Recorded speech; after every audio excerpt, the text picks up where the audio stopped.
I go somewhere and they're like, the controversial Maryam Namazie. And yesterday they had an Islamist who says that people like me should be killed, but that's not controversial.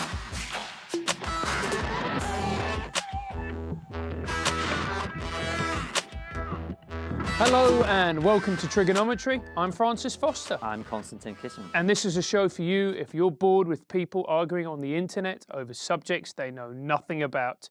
At TRIGGERnometry, we don't pretend to be the experts, we ask the experts. Our fantastic guest this week is a spokesperson for the Council of Ex-Muslims. Maryam Namazie, welcome to TRIGGERnometry. Thank you. It's a pleasure to be here.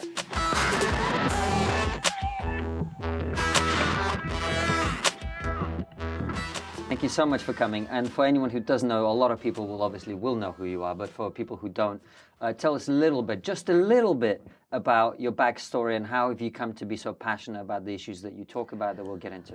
Well, I'm originally from Iran, and so I was raised as a Muslim, of course, and after the Iranian Revolution, it became an Islamic state, even though the revolution wasn't Islamic. So we left the country. So I became involved in refugee rights issues, given my own experiences, of course, opposition to the Islamic State, because it was just horrible, you know, to live under it, and the results of it continues to today. And so that's what I've sort of been campaigning on, issues around Islam, Islamism, women's rights, secularism, and of course, refugee rights.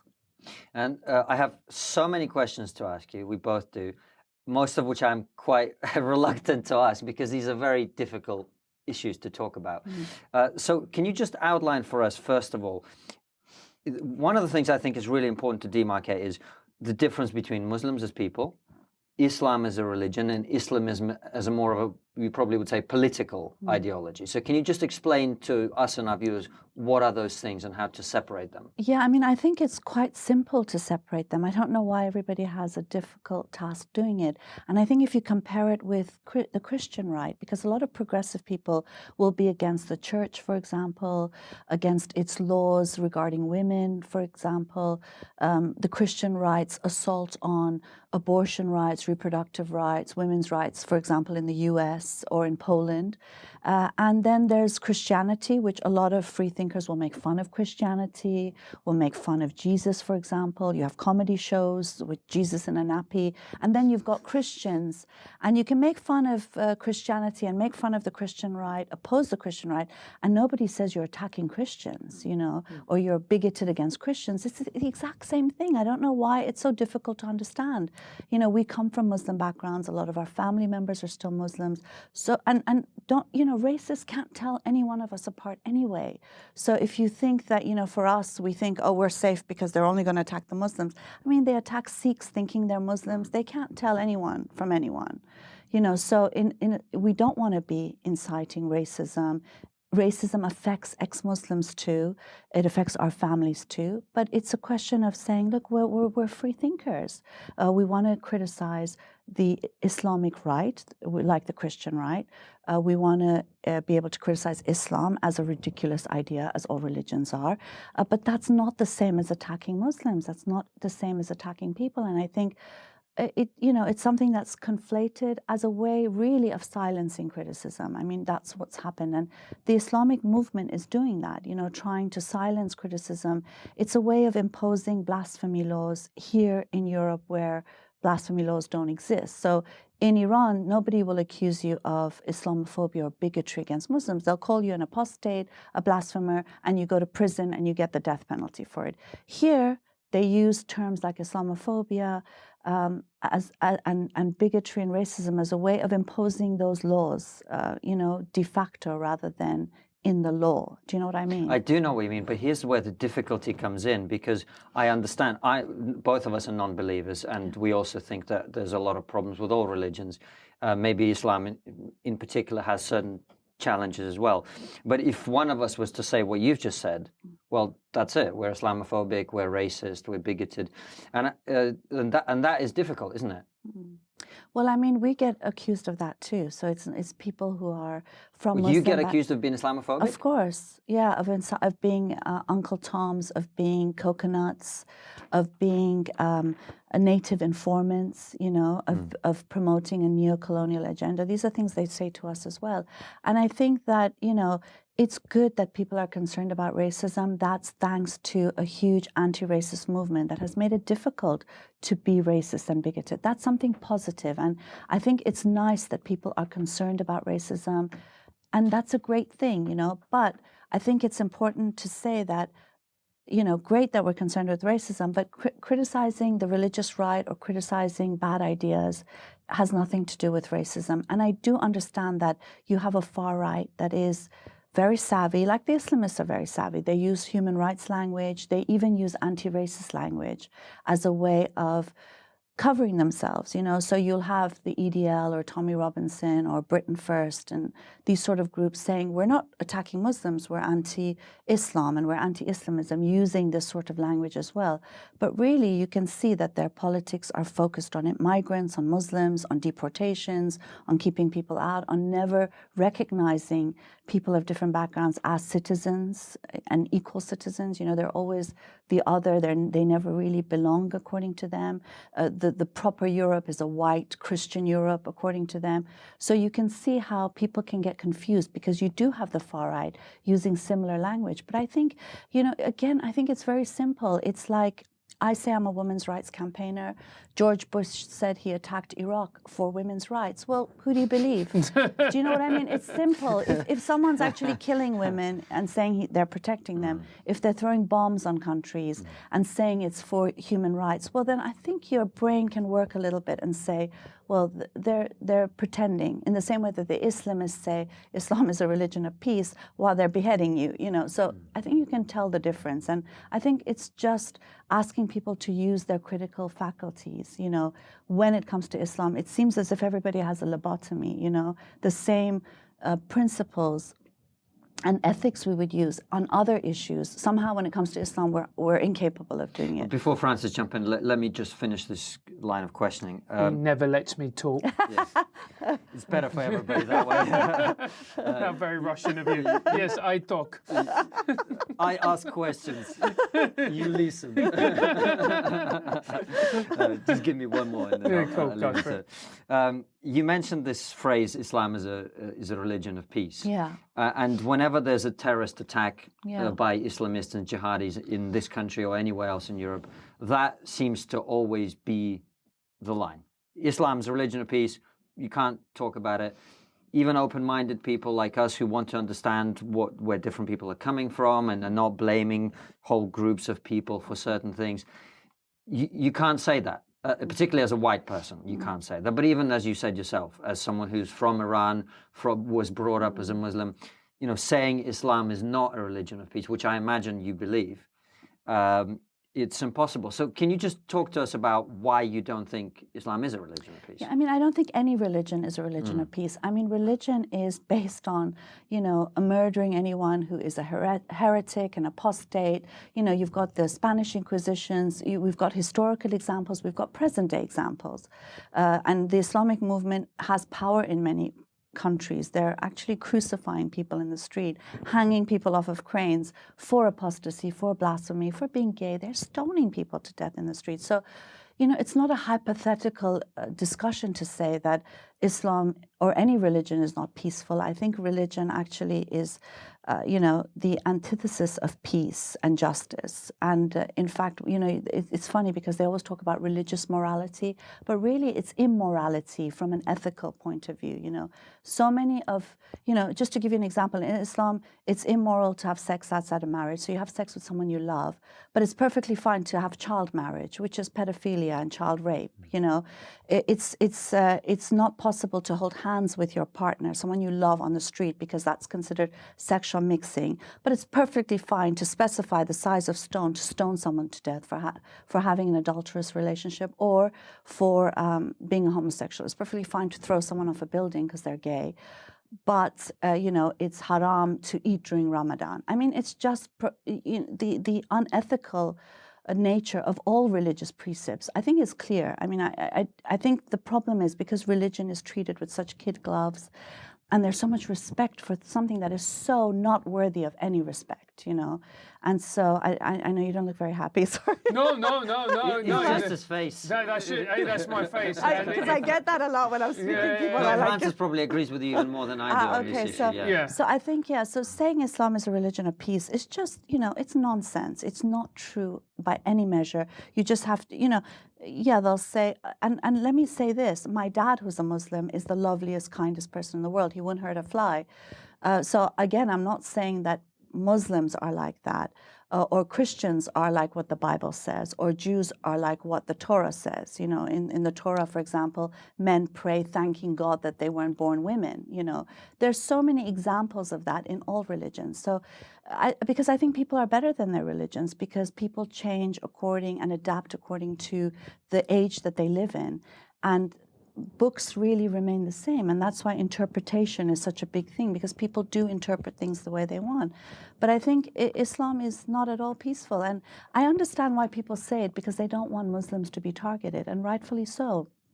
You know, now in Sri Lanka, after the attack on the church, Muslims are being dragged out of their homes, their shops are being burnt down. They haven't done anything, you know, and we've got lots of ex-Muslims who've had to flee the city because, of course, they're also considered Muslims, and they've lost their homes, they're homeless. So again, you can understand why people say that, but I think that's going about it the wrong way, because, you know, everybody knows that's not true. And you're just helping to not discuss the truth, and you're sort of making Muslims a target by not saying the truth about things, you know. And I think that's where we need to be very clear. Target beliefs, target religious right movements, never ever is targeting people permissible in any circumstance. I mean, I think that's a very, very important and powerful message, because you do see it a lot of, you know, people targeting individual people. You know, you get horrible stories about hijabs getting ripped off people, and it's just absolutely heartbreaking. The words that I hear bandied about all the time, and that I hear and that we've used already in this interview, is Islamophobia, and I don't even know what that means. Could you clarify for myself and for the listeners what is the meaning of the word, and how is it used? And sometimes I see in order to shut down debate and conversation. Yeah, I mean, I think there's a big problem with this word, and the problem is that, one, it's become mainstream, so it's adopted by the UN, it's adopted by various, you know, in British. Now the British government has adopted it, and lots of parties are adopting it, and there's an all-parliamentary group that's also put forward this word, this term, and explained it. And basically, it implies that it's bigotry against Muslims, but it's, you know, there's a problem because it sort of uses the word Islam, which is a religion, rather than saying Muslim phobia. I would be perfectly happy with that term, like xenophobia, which is a phobia against foreigners, like homophobia, a phobia against gay people. These are discrimination and bigotry against people, gay people, migrants, Muslims. But Islam is an idea, and it's fine if people have a phobia of it. You know, I have a phobia about fascism. You know, I don't like it, and I'll stand up against it wherever I can. It's the same with religion for me. I do have a phobia, a dislike of religions as well, you know. And so to compare that with bigotry against people is really problematic.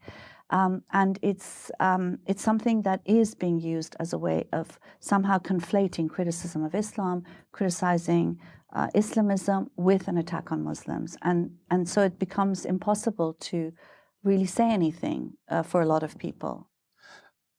I did a stint of work when I was a supply teacher, and I worked in an Islamic primary school in South London. And in the afternoon, the children had Islamic studies, as it was called, and they sat down. And these were children in year 2. You didn't teach that, did you? No, I didn't. I didn't. I can just see you That would have been really interesting. reading the Quran. Right, and at this point, and it sounds awful in my accent as well.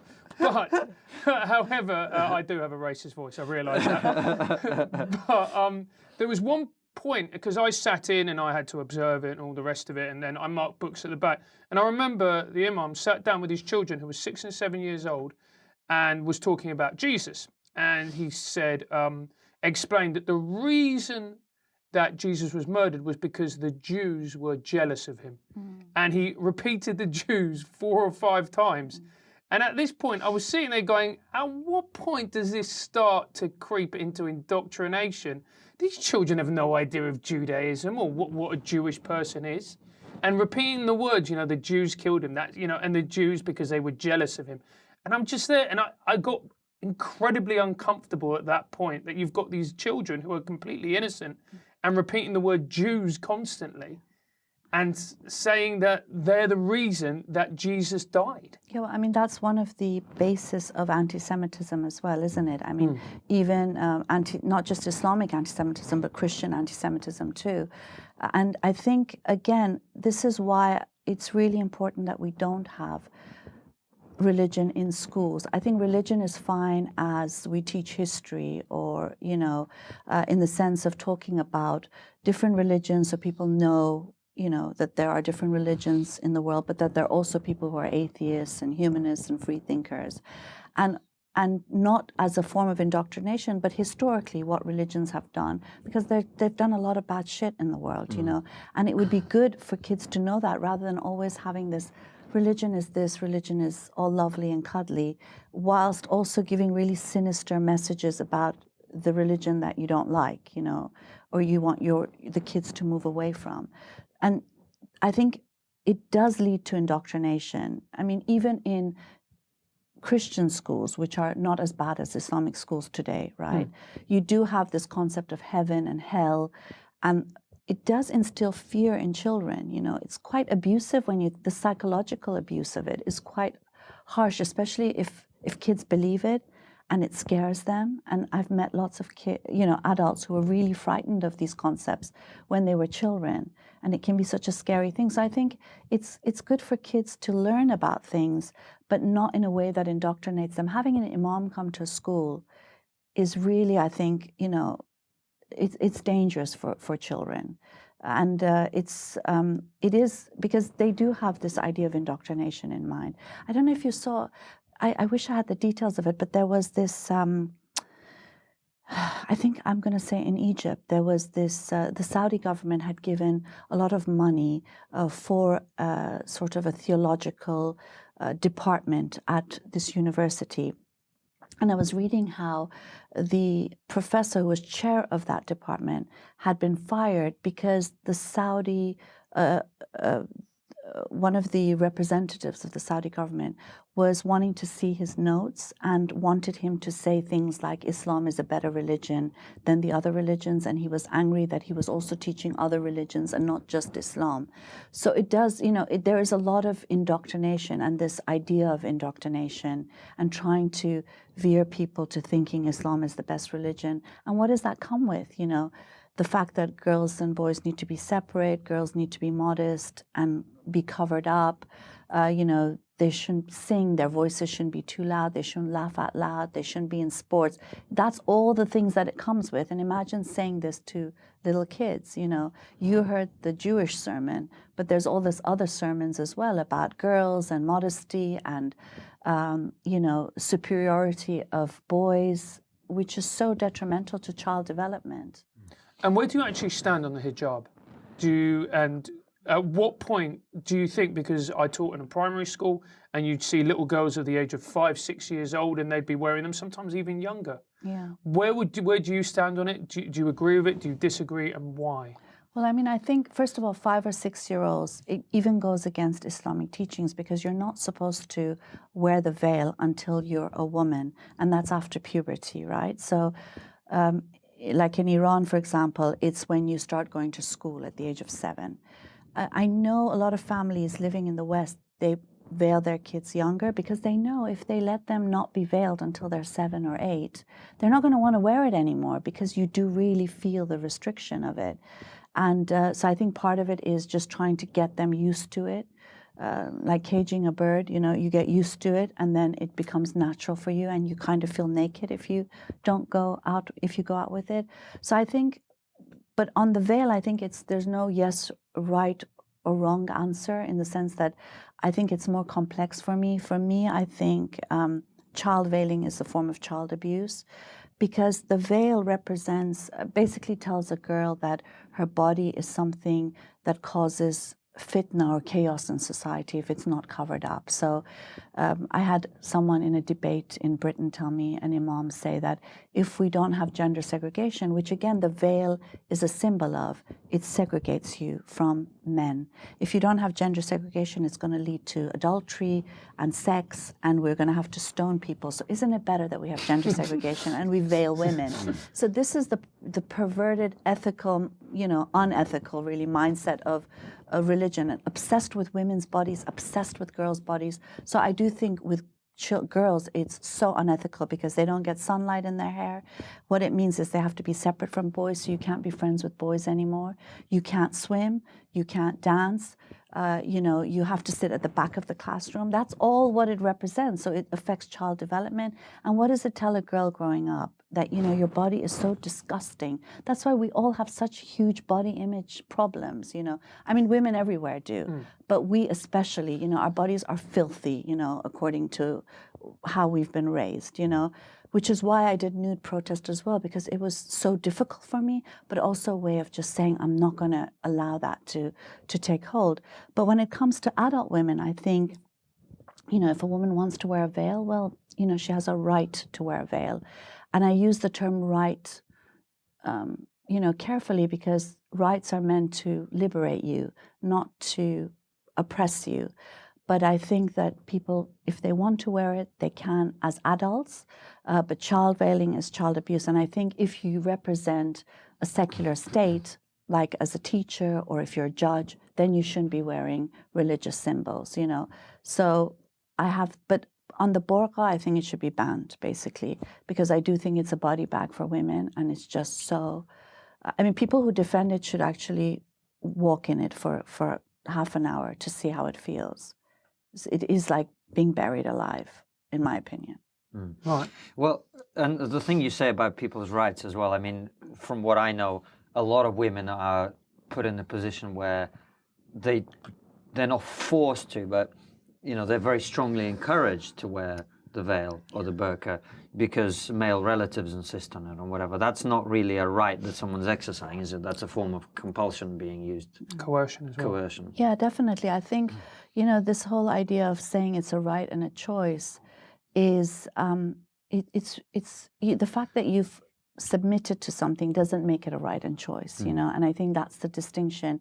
You can submit to a lot of things, even though you might not want to, but that's just the way things are meant to be, and you have to do them, sort of thing.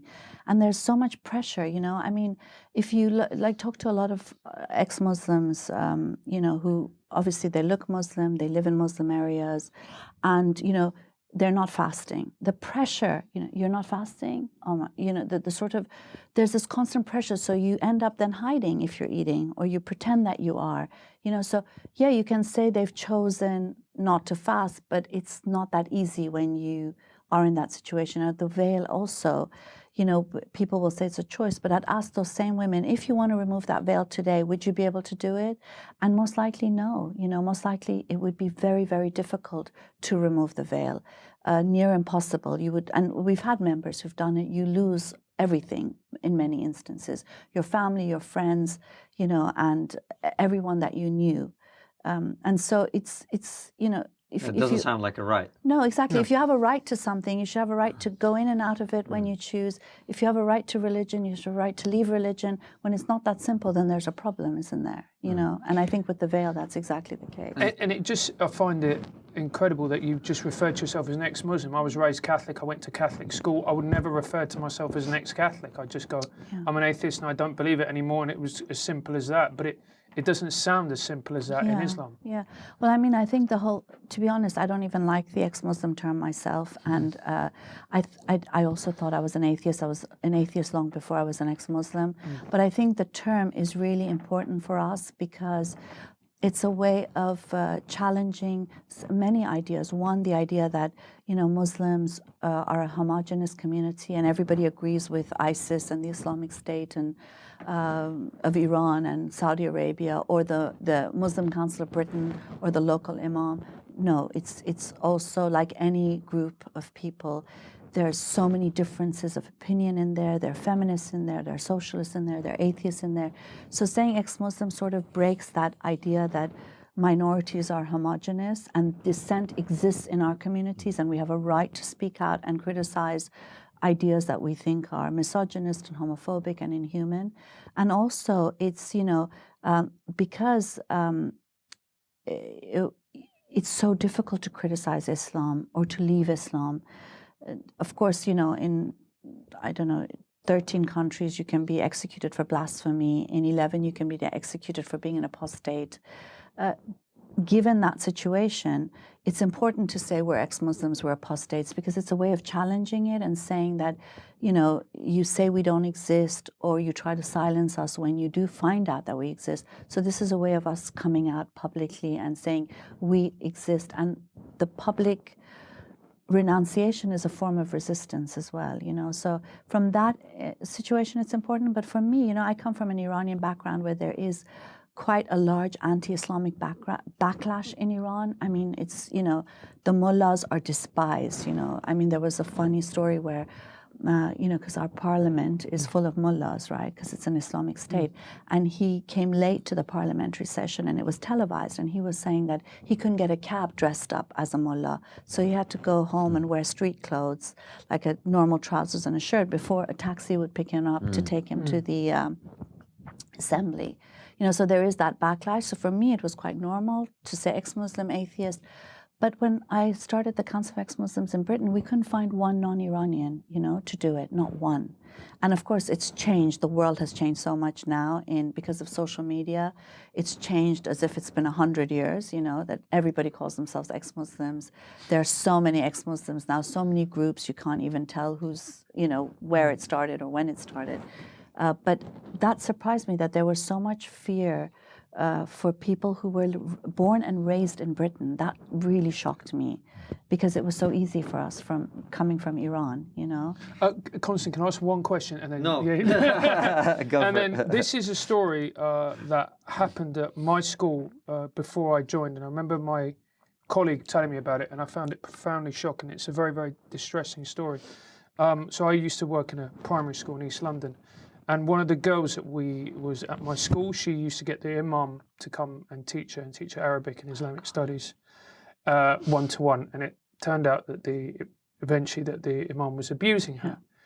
And so the mum came in, and the school had to talk to her and had to persuade her to report him. Oh, okay. Because she didn't want to do it, because in one sense she would be ostracized from her community, and also the girl, because she's had some form of sexual contact, would be deemed to be impure, right, and would therefore be again ostracized from the community. And I remember hearing that story, and I don't think I've ever felt that sad. Mm-hmm. Yeah, I mean, I think it happens a lot. I mean, it happens in the Christian church as well, doesn't it? Yeah, absolutely. I mean, it's so well known, and I think it's actually maybe even more pervasive, I would think, in Islamic schools and mosques, where corporal punishment is norm, sexual violence, sexual abuse. I mean, we have lots and lots of ex-Muslims who've been through things like that, And again, the shame, there is, I mean, I think it's also true for those who've been abused in the church as well. There is a lot of shame and stigma, especially when it happens to you when you're young. You wonder, the shame of it. Was I responsible? Whereas, of course, there's no way a child is anyone's responsible for rape or sexual abuse, let alone a child. But I think there is that stigma, like you say, and this fact that if you come out, it costs you so much, and unfortunately, I think, I don't know, there's this thing where everybody's so worried about what everybody else says and what everybody thinks. And there is a lot of times, parents that shun their children. I wonder if they would do that if they lived outside of that community where they weren't so worried about what people would say and do, And so much of it is that pressure. So you're not just thinking about your daughter, you're thinking, well, what will people say? What would they say about her? What will they say about us? And more likely there'll be more pressure on them than on the mullah or imam or whoever. Yeah. I wanted to go back a little bit to what you criticize all religion, which I totally understand. And you mentioned, the Inquisition or whatever it might be. And there's no question that, for example, at the time of the Inquisition, the Islamic world was far more developed and progressive in many ways. Well, so they say, yeah. Okay. But certainly if you look in terms of mathematics and joking, yeah. architecture and scientific development, and in some ways even tolerance of non-believers, you could argue it was more tolerant than the Christian world. So certainly in that time you could say quite credibly that Christians were being barbaric towards heretics, etc. And is it unfair to say that now, in the times that we live in now, Islam has the lead, if you like, in terms of, violence, terrorism, oppression of women, treatment of minorities, etc. Is it not the case that right now, in this moment in time, Islam is more extreme in those things, in terms of practice? Maybe in the books it's all the same, but in terms of practice.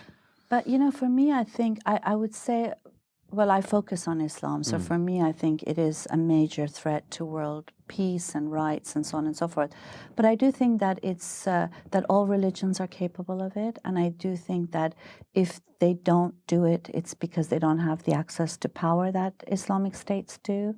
But the minute they do, they will do the same. I mean, if you look at, for example, the white nationalists, their politics is based on the Bible, for example. In the U.S., they've killed more people than the Islamists have. We're seeing a rise of white supremacists here in Europe as well. And look at the U.S. now.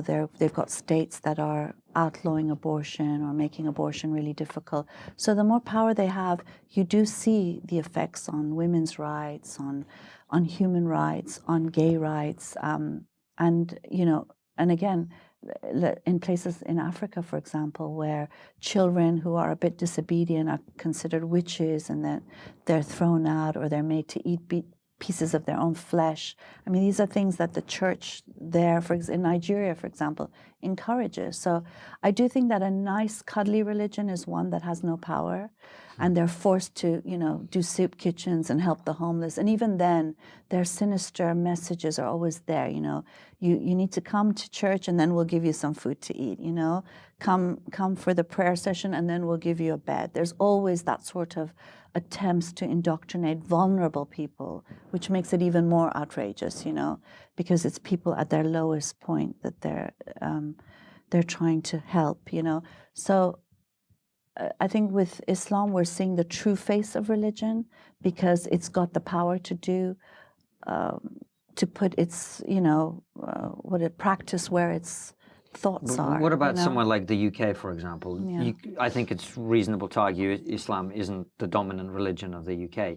Yeah, we do have terrorist attacks here and things like that that we don't have from Jews or Christians or whatever. Yeah. And this is why I said we had lots of questions that we were kind of reluctant to ask, because it's a very difficult thing. Yeah. I'm not suggesting that all Muslims are terrorists or whatever, but of course. But if you look up on the news and you see a terrorist attack in this country with a suicide bomber, you kind of know where that's coming from. Do you know what I mean? Yeah, of course, 100%. I agree. But I think, for example, the Jewish settlers in Palestinian territories, they are the Jewish right, and the Christian right that, for example, killed the MP here in Britain. Joe Cox. Yeah, Joe Cox. Or, for example, attacked the mosques in New Zealand. You've got, the Buddhist right. The Buddhists are supposedly the loveliest, kindest people, but they are massacring Muslims in Myanmar and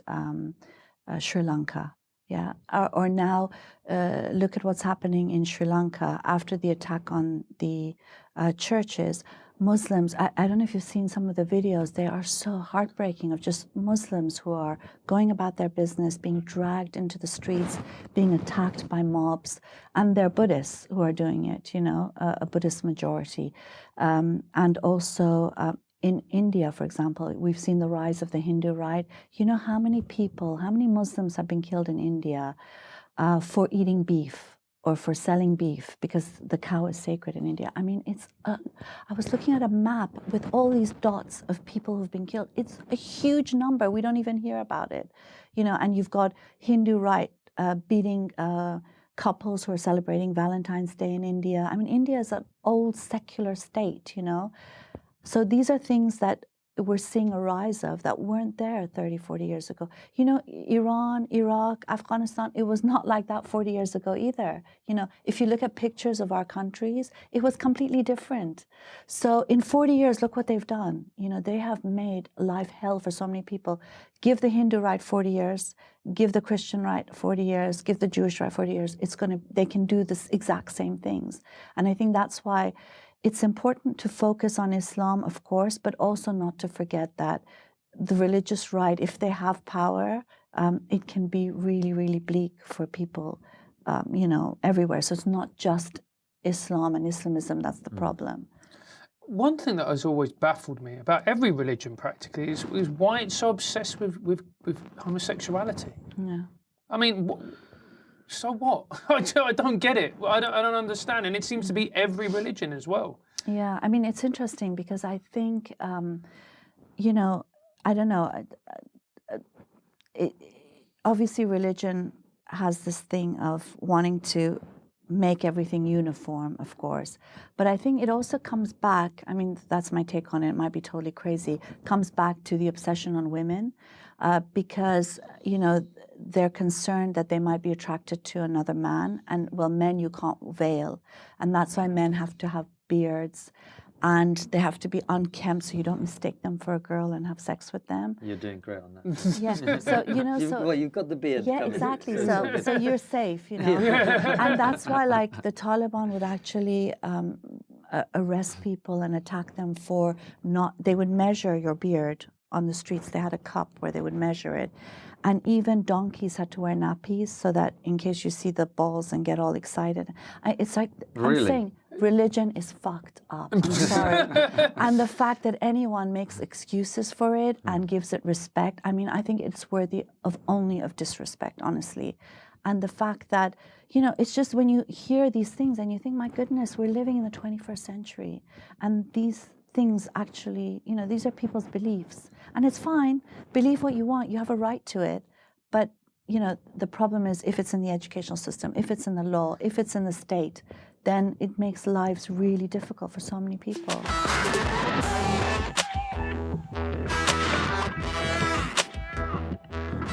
The one thing that I find is that when we talk about these subjects, I'll be honest with you, I'm sweating more than I would do at the gym and my back drenched. But here's the thing, you know, we talk about it. This is an important conversation. It needs to be discussed. It needs to be discussed openly, rationally, calmly. Yeah. The problem is we don't have these conversations because we're terrified, right? Yeah. Because part of me, you know, where I grew up, I was in the 80s and 90s. I remember Salman Rushdie. I remember the satanic verses. I remember the fatwa that was put up against him, and then the extremists and all the rest of it. But also as well, you know, because we don't talk about it, again, it means that the Tommy Robinsons of the world and the far right go, okay, I can exploit this. Right. And because they're savvy, they go, well, no one's talking about it. Yeah, I mean, that pisses me off, though, to be honest, because when they say no one's talking about it, we fled our countries because we're talking about it. People are getting killed and arrested every day in all of our countries in the Middle East and North Africa because they're talking about it, because they're resisting. Very often women are the front lines of it. And then, you know, they come and say, we're the only ones talking about it. No, you're not. You're, you know, it's this, first of all, that's a big lie in and of itself because, you know, we've had the Council of Ex-Muslims, we've had One Law for All, we have the movement for unveiling in Iran, we've got the movement in Algeria against Sharia courts, we've got the demand for secularism in Turkey by women's rights activists, by other activists there. You just name it. You've got the fastifying movement in Morocco, in Algeria, you know, young people coming out and smoking in the streets and being arrested and being beaten, but saying, we have you fast if you want, but we have a right not to fast if we don't want. People have been doing that. You've got all these refugees fleeing. Most of them are coming from Islamic states. Most of them are coming from Islamic states. Why do you think they're fleeing? Because you know, when you have a theocracy, everything you do becomes a challenge to that state. How you dress, what music you listen to, who you have sex with, all of that becomes political acts of defiance, you know? And so all these people are having a say. They're voting with their feet. They're resisting, even by doing personal things that they deserve to do as human beings living in the 21st century. And then Tommy Robinson comes and says they're the only ones talking about it. Well, here's the thing with Tommy Robinson, right? We get a lot of criticisms because lots of people want us to interview him.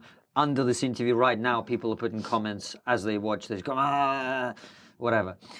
But one thing that Tommy Robinson fans and supporters would say, I think accurately, is the one issue that he did talk about that a lot of people didn't want to raise is the grooming gangs in this That's country. not true. You know how many women's rights groups have been working on that? On honor crimes, on FGM, on forced marriages. This is a women's rights issue. Who the fuck is Tommy Robinson? I'm sorry. What defense of women's rights has he done? He's using the grooming gangs in order to sort of say that, he's the only one speaking about it. And then he's done things that could have jeopardized the court case, No, but before that, so my understanding... But it's not true, hold though. on, I could be wrong, Yeah. but let me just put this counterpoint to you, right? Because in preparing for our interview, I just wanted to kind of understand the history of it. So my understanding, and this could be completely wrong, but you tell me what you think, is that he started the EDL because a cousin of his or something like that was raped. Oh my God. Something like this, right? And the argument goes is... Was raped by a Muslim. As I understand it, yeah. Okay. Is that true? Because so much of what he says isn't true, so it's hard That's to my know. understanding. Yeah, okay. And in confronting that fact in Luton, what he found was there were lots of these stories of young white girls who'd been raped by Muslims. And in doing so, he then discovered that this was happening around the country, which he says is why he started the EDL and why they were protesting about this. And when we say, well, no one is talking about this, I take your point that there are lots of people who were talking about this, but maybe not having their voices heard. But he was the one person that... There's two because you things see, here. the issues that you talk... And I just want to lay it out, and you have plenty of opportunity to say what you want. An ordinary working class person, a British person, British-born white person in Oxford or in Rotherham or in Luton, they don't care. Let's be honest, they don't care about what's happening in Iran. They don't care about what's happening in Saudi Arabia. They care about what's happening in their community, right? So they might say that Tommy Robinson, for all his faults, was the one person speaking up for their daughters. Okay, well, unfortunately, I didn't know you were going to ask this because I would have done more research on this specific thing, because we've done a report on the EDL and nowhere in its founding did it talk about rape and Rotherham and thing. So I think this is sort of historical revision, I would say. And I'm confident enough to say it because I know enough about them to know that this was never mentioned initially, but because it's got traction now the whole history of the EDL is based on this.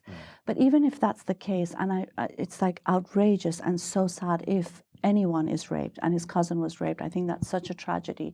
But again, placing collective blame is what groups like Tommy Robinson and the EDL do. Because, for example, I've had white people say, you fucking foreigner, get out of the country. And then if I start an organization that focuses on white people, it's not really addressing racism. Do you know what I mean? Because it's sort of like to address racism, not only white people are racist, first of all. There are lots of anti-racists who are white, in the same way that there are lots of Muslims who are pro-women's rights, who are not raping girls. And it's not just a question of white girls being raped. There are non-white girls being raped. Why is that also not an issue? That's something we've been fighting for. Because they only see Britain as white and Christian. It's as if their only concern is for white women, and only white women who've been raped by Muslims, not by the priests. They haven't started a campaign about pedophilia in the church, for example. I mean, if you're concerned about rape and child abuse and sexual abuse, it's something that is much more all-encompassing as well. But I agree, there has been this, of course, a cover-up. We know that, right? We know that now. The police don't want to talk about it. Even with FGM, you've got the police commissioner saying it's discriminatory to talk about this. It's targeting a community. Well, it's not discriminatory for the woman who's been mutilated. It's bloody good if you do something for her, right? So I do agree that there is this climate. But I also think that groups like Tommy Robinson's and all, they're not women's rights groups, They're using these issues in order to further their cause. And what is their cause? Their cause is not human rights. It's not a defense of secularism. Because really, I think as a basis, religious and non-religious people need to agree that we need secular societies to protect both the religious and the non-religious. So they're quite happy defending a Christian Europe, a Christian Britain. They have no problems with the church and its rulings on so many aspects of people's lives. Their focus is on Islam because they're anti-Muslim and they're anti-migrant. And I think that's what my problem is with them. They're using this issue. And, like what happened with the trial as well of the groomers, what Tommy Robinson did could have jeopardized the case. And that's quite crucial, because you want them to be tried, you want them behind bars, you want the full force of the law against people like that. But it's not just concern, it shouldn't just be concern for white girls, for all girls, who are being raped and abused. But that was it seems like that was a particular problem within one community, right? And I was going to ask you, do you have any? No, because you don't agree? No, can you imagine how many non-white girls that those people are raping? I would think a lot more, because it's your property. In fact, the child marriages, the forced marriages, all of that is sexual violence against girls. But because it's their culture, it's fine. But our white girls, that's not our culture. So what you're saying is a lot of those the statistics we see about Muslim men raping white girls, you suspect that those men were raping lots of Muslim girls or brown? I don't know, not necessarily those men. I don't know because I don't know. But I'm saying the amount of rape and sexual violence that's happening to brown girls and black girls, I'm sure are really high as well. Do you know what I mean? Yeah. And then there's so much rape and child abuse taking place. It's not only, that's just one aspect of it. Do you know what I mean? Absolutely. And that's the thing. If you're really concerned about women's rights, about girls' rights, you would be a women's rights campaigner. You wouldn't just be focusing on that issue. That issue needs to be focused on, of course. If people only focus on that issue, it's important to do it. So that's not my problem. I think the more people can highlight what's happening and protect girls, the more that should be done. But what I'm saying is that I would think it's historical revision for Tommy to say that the whole EDL started because of that. I think he's realized that that's good traction for him, because he does change his things. He said the EDL, he left it. That's what he said when he went to the interview with Maryam Namazie. He left it because there were too many fascists and all coming in. But go and see his speech at a Pegida rally in Germany, where he says, this is what I was dreaming of, and the EDL came too soon, and it was too early for people to get it. But now, now people are getting it. So he, like a good Islamist, he also changes his speech for different audiences. I think, Islamists do that very well as well. It's called double speak. The far right do that brilliantly as well. They're part of the same movement, I think, actually. Islamism is a far-right movement as well. So I think you need to be careful. And this is the thing I was saying, that George Bush says he bombed Iraq for women's rights. Do we buy it? We don't just look at what people say. We look at what they do, how they do it, in what context they do it, to make up our minds about things, right? So with Tommy Robinson, what sort of work has he done in defense of women's rights? Why is it always ends up with Muslims being deported and, less Muslim migration to this country? So it is a placing of collective blame. And I think that's bigotry, pure and simple, I understand what you're saying. And the reason I brought up the grooming gangs is not because this is an issue that I personally want to focus on exclusively and I don't care about other things. The reason I brought it up is that from what I understand from doing the research that I've done and listening, is the grooming gangs issue is the one issue that people see Tommy Robinson as standing up for their community. But that's today. But before that, it was him. And this is the other thing. This idea that he represents the working class. Well, look, a lot of working class people join trade unions. They join anti-racist movements. They join progressive organizing. To say that working class equates fascism is just another rewriting and revision of reality. Of course, there are working class people who join the EDL. There are middle class people who join the EDL. There are elite people who are, top like 1% of society who join and fund and support the EDL or Britain First. You know, they're getting a lot of money, including from the United States, Christian right groups. Stephen Bannon's come to Europe to organize their groups and things like that. So, you know, there's a lot of international links, just like the Islamists have a lot of international links, founded by the Saudis, supported by the Iranian regime, trainings going on, they're doing the exact same thing. So, you know, the fact that it's then, you know, working class, you know, the working class is automatically fascist is not the case, in my opinion. And also the fact that believing Tommy Robinson at his word, I think, is dangerous. In the same way that I think when you have an imam coming into a school or the Muslim Council of Britain saying, you know, we believe in women's choice, but meanwhile, to a group of women, they're saying hijab is your obligation. You've got to be able to be savvy enough to see what they say, what they're actually doing. I think EDL politics is so divisive, it's so dangerous, and mainly because it sort of has this us and them mentality, which is exactly what the Islamists do.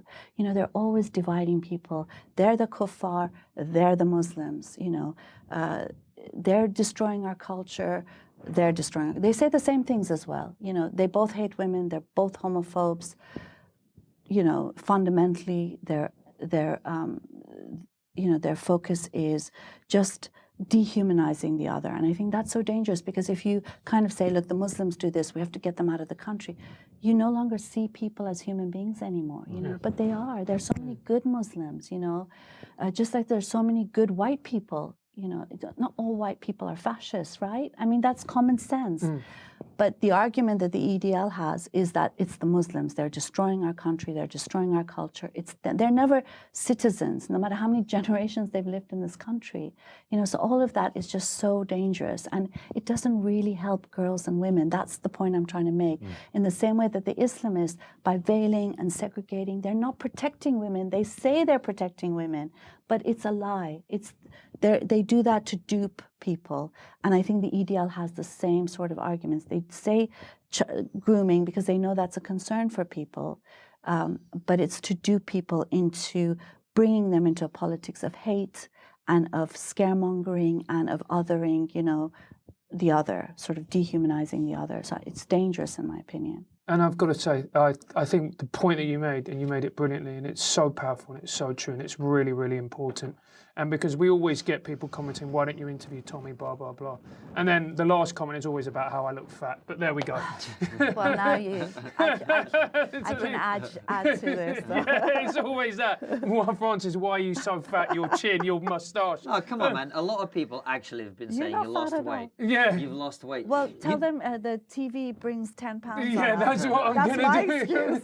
I'm going to do that. I tell you, the body shaming is so bad on this. We had a rapper on called Zubi, who's a libertarian rapper, and he weight lifts and he's got these huge arms. And someone commented, look how good his arms are. You can see how good his arms are by comparing them to Francis and his pathetic lack of definition. Oh, God. so there we go. So you know how women feel. Yes. Because women are always, you know, everything. I'm old, I'm fat, I'm ugly. Yeah. It's like, and then if you're younger, well, I've reached, you know, because ISIS used to kill women off after 40 because they couldn't sell them as sex slaves, right? So I should have been killed like 13 years ago. I'm 53 now. And so the rape and the sex jokes and all have changed to you old hag. It's like, it's amazing how it's still, you know, anti-woman, but it's depending on your age, it changes. So not that I'm happy that men also do this, but it makes me feel a little like solidarity, you know? Yeah. Solidarity between us. Yeah. Do you know, you should be ashamed of your body shaming. Yeah, exactly. Yeah, I cried tears as I eat my chocolate.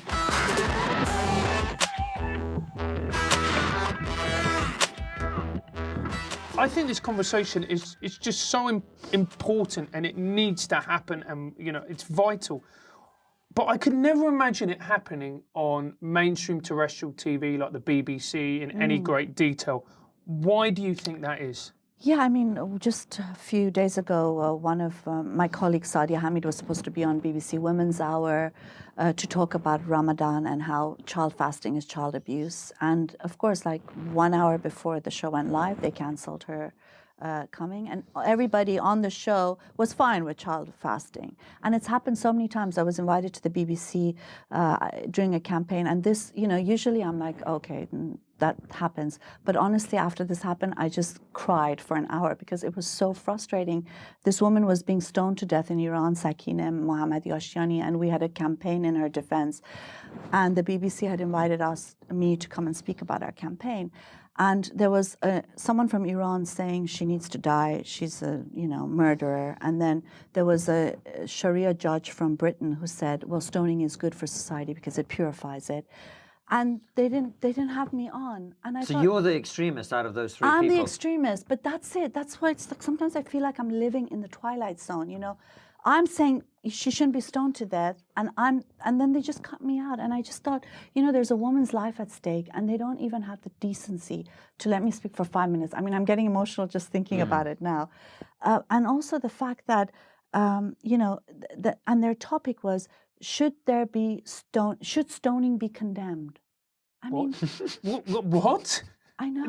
Should stoning be condemned? But Maryam, why? Why is that the case? So it's, there's many reasons for it. There is this idea that criticizing is akin to bigotry and attack of Muslims. And I think how offensive, I'm offended on behalf of the Muslim community because, you think that this is them, they're barbarians, you can't criticize it because they would get so hurt and offended and they'd chop someone's head off. Most people don't do that, So there's that. There's also the fact that, they think, and this is the way they think, is that because it's a minority, you don't want to, that's under attack or being discriminated against, you don't want to add to that.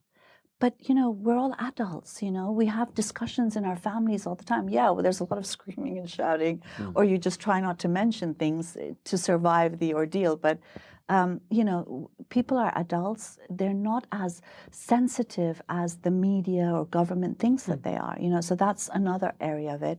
The other thing is, we live in an age of identity politics and cultural relativism. So, this is their culture. We're more civilized. We can have a chat about Jesus and laugh when he's wearing nappies, but they go insane, and that's such a racist view of people who are considered Muslims because, first of all, not everybody is a Muslim. We have different beliefs in all these societies, including lots of atheism. Criticizing religion is a very strong tradition in a place like Iran, for example. We have many, many jokes about Islam. I mean, it's funny. One of my friends, when he came here as a refugee, he went to an English language class, yeah? So the English teacher was like, let's now all say a joke about our countries that we have in our country so we can share it. So my friend was like, oh, we have a really good joke about Muhammad. And she was like, no, you can't say it. And it's like, yeah, because we do have jokes like that. We joke about mullahs, we joke about Muhammad, we joke about Islam, and here it's like, we become these people who cannot do jokes. But the problem there, Maryam, surely, is that if I was to go on stage as a comedian and do a joke about Jesus, wearing a nappy, as you say, I don't have any reason to fear for my life. Yeah, Whereas if you make a joke about Muhammad, you probably might. Sure. Right? Yeah, and that's the point. And I think when you fear for your life, that's when you need to make that joke because that's when it counts. All right, Francis, you're up, mate. Go on. I think that's exactly when you need to do it. And that's the whole, the idea of the ex-Muslim movement is that poking fun at religion, I think, is hugely important. There's this wonderful Norwegian Pakistani comedian, Shabana Rehman, and she's amazing. She's like shown her ass on stage, and she's sounds great to me.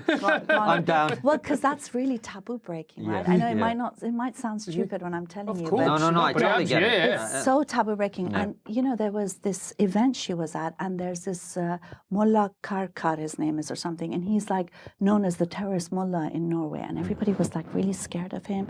And she went on stage and she picked him up and she shook him around, and everybody burst out laughing. And she says, when people laugh, you break the fear, and that's exactly when you need to do it. And I think that is so key, like making fun And the other thing is, you know, with identity politics, it's become such that only if you belong to that identity, Yes. you're allowed to speak, but also not even if you belong to that identity, because you've got Muslim women like Yasmin Rahman saying something against child marriage or against gender segregation. Oh, she's an Uncle Tom.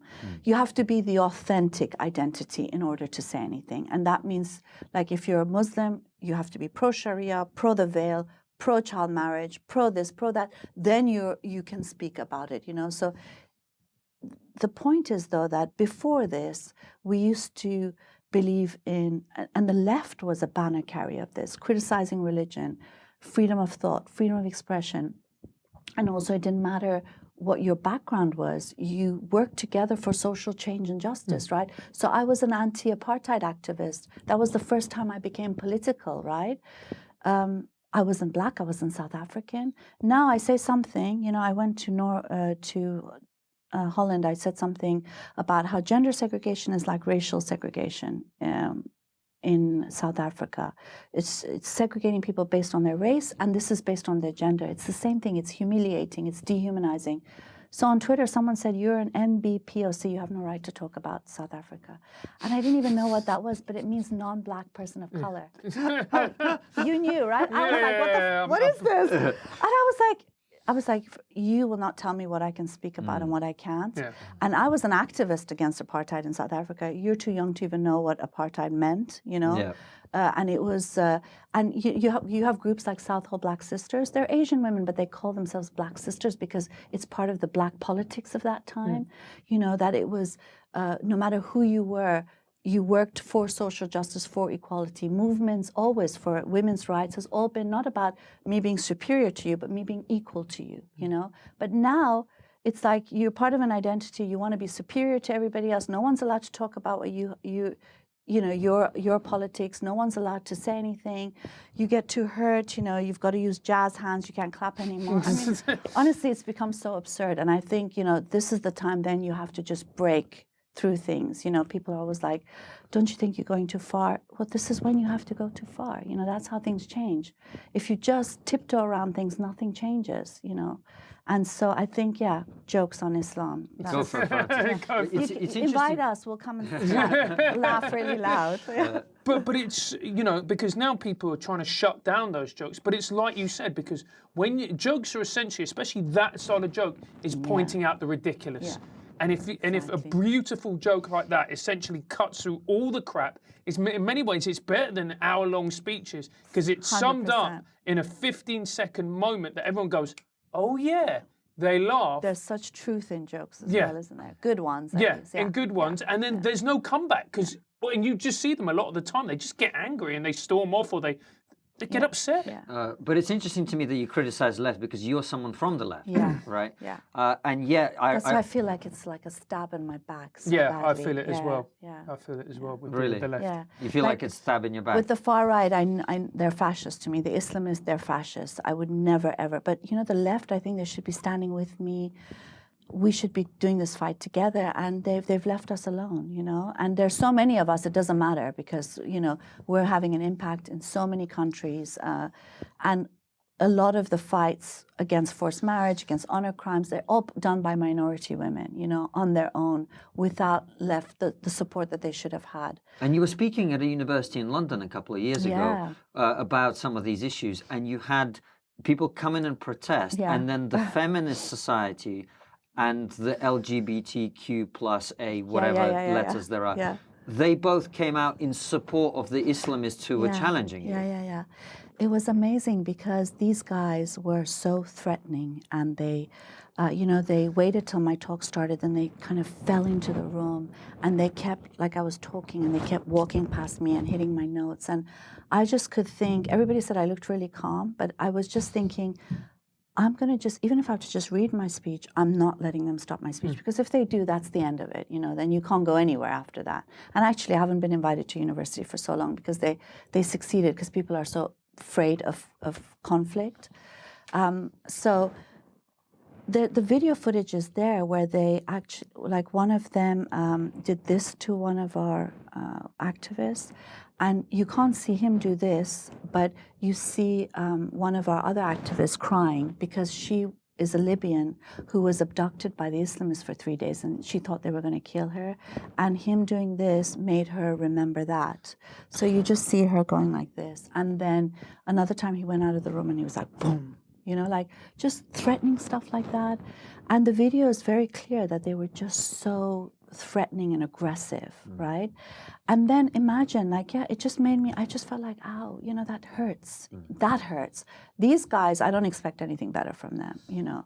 And but that is like, how can you be a feminist and not stand with another feminist, you know? And to defend the most, I mean, he eventually had to resign because they found all these homophobic tweets about him, the president of that Islamic society. And still the LGBTQ plus society didn't say anything or didn't retract their thing. They didn't apologize. And the university, they contacted me 30 times, not to apologize, but to tell me to remove the video. And I said, I'm not removing the video. That's the only evidence I have, you know, about what happened, you know. And I thought, look at them. They don't even have the decency to say, I'm sorry this happened to you. Because we're like, you know, when you dehumanize the other to the extent that nothing matters. I'm sure if I had been hit as well, it would have been fine. I deserved it. I provoked it. And we saw that with Charlie Hebdo as well. They killed people over a cartoon. And you actually have people saying, well, they provoked me. You know, well, Islam provokes me every day. I hate it. I don't come chopping off your head or killing you. So obviously there are other ways of dealing with these issues, you know. But they've normalized it so much that it is, you know, we are seen. I mean, it's amazing. I go somewhere and they're like, the controversial Maryam Namazie. And yesterday they had an Islamist who says that people like me should be killed, but that's not controversial. Yeah. What happened? You know, it baffles me, honestly. Well, that is a question that I think baffles everybody. Yeah. Unfortunately, it's been, not unfortunately, I was going to say unfortunately it's been a wonderful interview. It's been a wonderful interview, but unfortunately we're out of time. Thank you so much for having me. Well, we have Brilliant. one more question for you, actually. And the question that we always finish up with is, what is the one thing that we are not talking about that we really should be talking about as a society? I think is seeing how the Islamists that everybody talks about in some ways, like, is one and the same with the white nationalists and the white supremacists. I think groups like Britain First, EDL, the National Front, in France, for example, they're very much the same political movement as the Islamists. And it would help the left, I think. That's what I'm coming from. The left, if they see how dangerous white nationalists are, why can't they see that the Islamists are from that same movement? And then it would make them, maybe something would click in their fossilized, rotted brains of multiculturalism and identity politics. What a great way to finish an interview. What a powerful image. No, that's great. Maryam, if people want to follow you and your work, are you on Twitter? Yeah, sure. Maryam Namazie is my Twitter handle. That's so funny. I hate saying that. I've got a website, maryamnamazie.com, but also, of course, the Council of Ex-Muslims of Britain and One Law for All. You can see they've got Twitter handles as well, and on social media. We'll make sure to tag them all in. Great. Thank you very much for watching. As always, we will be back in a week's time from now. Follow us on all the social media at TriggerPod. Subscribe to the YouTube channel. Click the bell button next to the subscribe button. I always forget something. Oh yeah, come and see my show in Edinburgh. It feels a bit weird after this interview saying that, but called All Well That Ends Well, about free speech. You're going to do Islam jokes? And if he doesn't, boo him. You have my permission. Boo him and get your ass out if necessary. I either get booed, or I anger a lot of people who are going to come and chop my head off. Yeah, it's a nice choice. What a great choice. But you're enjoying it. Yeah, and that's the most important thing. Well, I get fat shamed, mate, so there we go. Oh, We've fantastic. all got a cross to bear, as it were. All right. Yeah.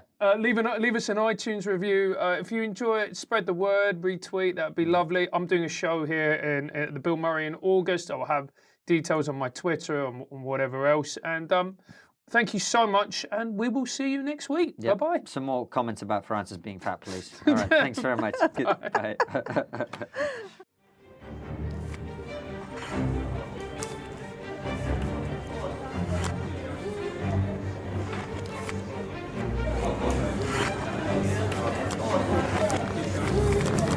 Now, here's the form that you were asked to. It said, by signing this contract, this is the UNICEF on campus SOAS, right? He was asked to sign an agreement that his routine would not contain racism, sexism, classism, ageism, ableism, homophobia, biphobia, transphobia, xenophobia, Islamophobia, anti-religion, anti-atheism. I think you're doing some quite complicated mental arithmetic to offset the fact that people didn't think you were funny. I think the reality is... These students saw me performing a top-secret comedy club.